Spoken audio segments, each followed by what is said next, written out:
something that is debatable in my eyes, but I understand the other political side as well, is how do we weigh humanitarian or economic needs of different kinds of people.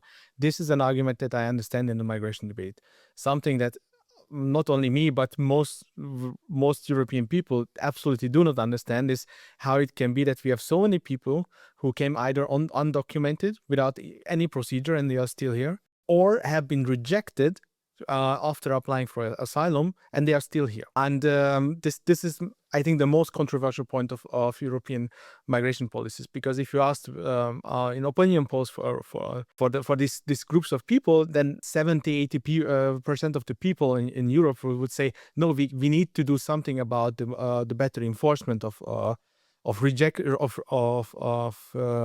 deportations in Europe. So it is very, very hard to understand why the EU was so reluctant to act on this issue. And if you look on one of the press releases immediately after it was announced that the EU is going to act on this issue, a plethora of NGOs lashed out at the EU Commission that this time we were not asked. This was their first response.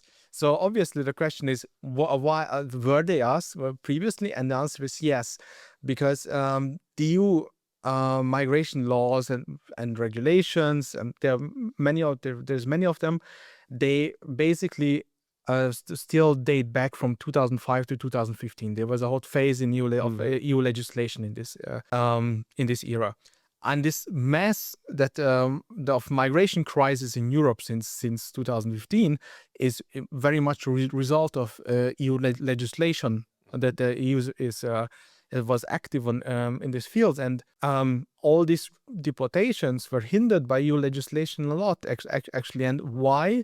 Because if you look in the same NGOs' positions back then, how they influenced the EU legislation back then, they very much were in favor of, for example, undocumented migrants.